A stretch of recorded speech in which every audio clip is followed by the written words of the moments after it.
My dad sent a group text. Don't bother showing up if you can't act grateful.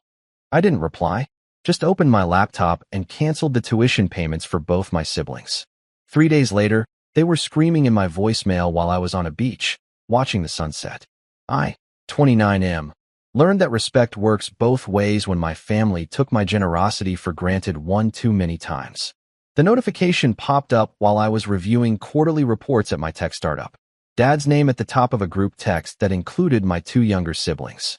The message made my stomach clench with familiar frustration.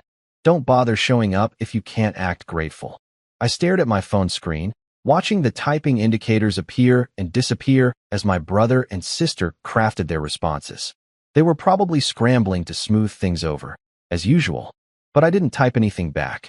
Instead, I set the phone down and opened my laptop. The family dynamics had been deteriorating for months. Ever since Mom passed 2 years ago, Dad had appointed himself the family patriarch with an iron fist. Every gathering became a performance where we had to demonstrate the proper level of appreciation for his wisdom and sacrifice. Last weekend's incident was just the final straw. I had driven 4 hours to attend my cousin's wedding, bringing an expensive gift and genuinely looking forward to seeing everyone. But when Dad started his usual lecture about how ungrateful our generation was, I made the mistake of mentioning that I'd been working 16-hour days to keep my company afloat. He interpreted this as complaining and launched into a tirade about how I thought I was better than everyone else. My siblings sat there in silence while he berated me in front of the entire extended family. When I finally excused myself and left early, apparently that was the ultimate sign of disrespect. Now, staring at that group text, something inside me snapped. For the past 5 years, since my software company started turning real profit, I had been quietly paying for my siblings' education. My brother was in his 3rd year of law school, and my sister was pursuing her master's in architecture. Neither of them knew the money came from me. Dad had taken credit for finding a way to cover their expenses, and I had let him maintain that fiction to keep peace in the family. I logged into my bank's website and navigated to the automatic payment section. 2 recurring transfers, each for several $1,000s per semester. My finger hovered over the cancel button for a long moment. The decision crystallized when I remembered how they had both laughed along with Dad's criticisms last weekend. How neither of them had texted me afterward to check if I was okay. How they treated my presence at family events as expected rather than appreciated, despite my busy schedule and the long drives involved. I clicked cancel on both payments. The confirmation messages appeared on my screen with bureaucratic finality. Effective immediately, no more tuition payments. I closed the laptop and leaned back in my office chair, feeling an unexpected sense of lightness. My phone buzzed with responses to the group text. Both siblings were performing their usual damage control, suggesting maybe we could all talk things through at Sunday dinner. Dad was doubling down, explaining how he wouldn't tolerate disrespectful children regardless of their age. I grabbed my phone and walked out of the office, telling my assistant I'd be unreachable for the next week. The flight to Costa Rica left that evening. I had been planning this vacation for months, but kept postponing it due to work obligations. Now seemed like the perfect time to finally take that break. The beach house I rented sat right on the water, isolated enough that the only sounds were waves and occasional bird calls. I spent the first 2 days completely offline, swimming, reading, and trying to remember what relaxation felt like. On the 3rd morning, I finally powered on my phone to check for any genuine emergencies. The voicemail notifications covered half the screen. 17 missed calls from my brother, 12 from my sister, and surprisingly, none from Dad. I poured coffee and settled into a beach chair to listen to the messages. The first few were confused. My brother wondering why his tuition payment had been declined. My sister asking if there was some kind of banking error. They both assumed it was a technical glitch that would be resolved quickly. By the middle messages, panic had set in. The university financial offices had been clear about the consequences of non-payment. Both of them were facing immediate enrollment suspension unless the outstanding balances were settled within days. The final messages were desperate. My brother's voice cracked as he explained how losing his final year of law school would derail everything he had worked toward. My sister was crying, asking how they were supposed to come up with that kind of money when they had planned their entire lives around the assumption that tuition was covered. I sipped my coffee and watched pelicans dive for fish in the crystal clear water. The next batch of voicemails revealed that they had finally connected the dots. My brother had called the bank to inquire about the canceled payments and learned they had originated from my account. Both siblings were now oscillating between apologies and demands for explanation. My sister's voice was particularly grating as she insisted I couldn't just abandon family over a stupid argument. She pointed out how much they needed this support and how unfair it was to punish them for Dad's behavior. I deleted the voicemails and opened my laptop to check my company's stock price. We were up 12% from last month. That afternoon, my phone rang with a call from my uncle. Dad's brother had always been the family mediator, and apparently, he had been drafted into service. He started by asking about my well-being and mentioning how beautiful Costa Rica must be this time of year. Subtle inquiry about my location noted and filed away. He eventually worked around to the main topic. The family was in crisis mode. My siblings were facing academic disaster, and Dad was furious about being embarrassed when he couldn't make good on his promises to cover their education. My uncle wondered if there might be some way to work things out.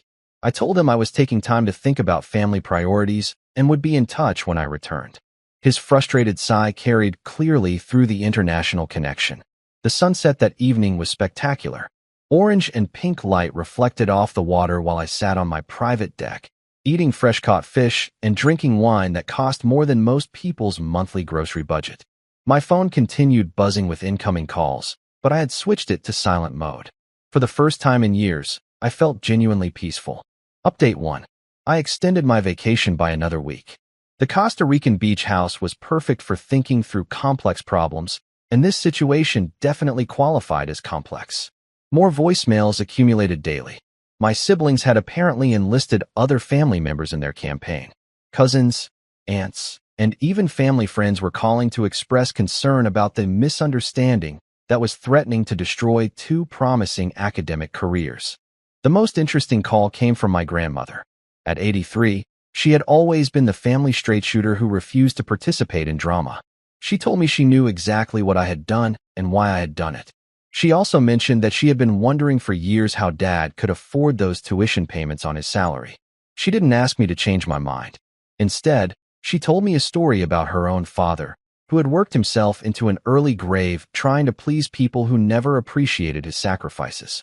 The conversation ended with her suggesting that sometimes the most loving thing you can do for family is to let them learn about consequences. My brother's messages were becoming increasingly frantic. Law school placement was highly competitive, and losing his spot in the final year would mean starting over completely at a different institution, if any would accept him. The financial implications were staggering, but more importantly, his entire career timeline was now in jeopardy. My sister's approach was different. She had always been the family diplomat, and her messages focused on emotional appeals. She talked about Mom's memory and how disappointed she would be to see the family falling apart. She reminded me of childhood moments when we had been close and promised that things could go back to the way they were before. Neither of them acknowledged the fundamental issue: the years of taking my contributions for granted while allowing Dad to claim credit and dictate terms.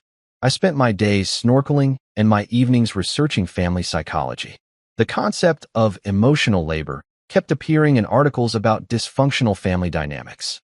The idea that some family members consistently give more than they receive, while others take that imbalance for granted as the natural order. Dad finally called on day 6 of my extended vacation. His message was predictably focused on disappointment and ingratitude. He couldn't understand how I could be so selfish as to punish innocent children for adult disagreements. He demanded that I fix the situation immediately and return home to discuss my behavior like a mature adult. The irony of receiving a lecture about maturity from someone who had thrown a public tantrum over perceived disrespect was not lost on me. Update 2. 2 weeks into my beach exile, the situation back home had escalated dramatically. My brother had been forced to withdraw from law school. His program wouldn't accept partial payment or extended deadlines, and he couldn't secure alternative funding quickly enough. 3 years of work and substantial debt, all leading to nothing. My sister had managed to negotiate a one-semester deferral by agreeing to a payment plan that would require her to work full-time while completing her graduate program. Her timeline had shifted from finishing next spring to potentially taking 2 additional years. Dad had apparently gone into crisis management mode, frantically trying to secure loans or find other family members willing to step in. The fact that his financial arrangements had been exposed as fraudulent was eating at him visibly, according to my uncle's updates. The family narrative was settling into a familiar pattern. I was the villain who had destroyed 2 lives over a petty grudge. The years of quiet support were being rewritten as manipulation and control. My departure during the wedding weekend was being characterized as a dramatic overreaction that had triggered this entire disaster. I found this revisionist history fascinating to observe from a distance. My phone rang while I was having dinner at a beachside restaurant. An unknown number with a local area code from back home. I answered out of curiosity. It was my brother's girlfriend, someone I had met maybe twice at family gatherings. She was calling to tell me exactly what she thought of my character and my actions. According to her, I had revealed myself to be a narcissistic control freak who couldn't handle the slightest criticism from family. She informed me that my brother was devastated and considering whether law was even the right path anymore. She wanted me to know that I had potentially destroyed the dreams of someone I claimed to love, all because my ego couldn't handle a single uncomfortable conversation. I listened to the entire 5-minute rant without interrupting, then thanked her for calling and hung up. The sunset that night was particularly beautiful. Update 3. 3 weeks in paradise had given me plenty of time to think about family, loyalty, and the difference between love and enabling. I finally decided to return home, but not before making one important stop. The law school admissions office was surprisingly accommodating when I explained the situation. My brother's academic record was excellent, and the circumstances of his withdrawal were unusual enough to warrant consideration.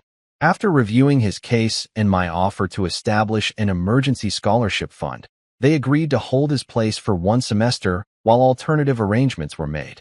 I made similar arrangements with my sister's university.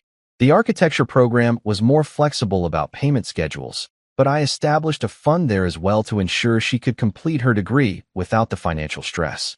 The key difference was that both funds were administered directly by the universities, with clear academic performance requirements and no involvement from any family members. I returned home on a Sunday afternoon and drove straight to Dad's house, where the traditional family dinner was presumably still happening. Everyone was there except me. The conversation stopped abruptly when I walked through the front door. My siblings looked like they had aged years in the past month. Dad's expression was unreadable. I told them about the scholarship arrangements I had made. Both universities had already been in contact, and my siblings could resume their studies immediately with full funding through graduation. The relief in the room was palpable, but I wasn't finished talking. I explained that the funds were contingent on maintaining good academic standing and had no connection to family dynamics or Dad's authority. I also made it clear that this was a one-time intervention, not a restoration of the previous arrangement. My brother asked if this meant everything could go back to normal now. I told him that normal had been unsustainable, which was why we were all sitting there having this conversation. Dad started to say something about family forgiveness and moving forward, but I held up my hand. I had spent 3 weeks thinking about what I wanted from my relationships with all of them.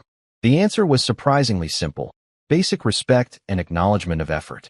Not gratitude performances or artificial hierarchy, just recognition that my contributions had value and my time had worth. If they could manage that baseline of mutual respect, then we could rebuild from there. If not, then they now had the resources to complete their educations and build independent lives without needing to involve me in family drama. My sister asked what would happen if they couldn't meet my expectations. I told her that wasn't the right question. The question was what kind of family relationships they actually wanted to have, and whether those relationships required anyone to diminish themselves to maintain artificial peace. I left my contact information with both universities' financial aid offices and told my siblings they could reach me directly if they had questions about their scholarship requirements. Then I went home to my own apartment, ordered Thai food, and watched the sunset from my balcony while planning my next vacation. The difference was that this time, I wouldn't need to cancel it for family obligations.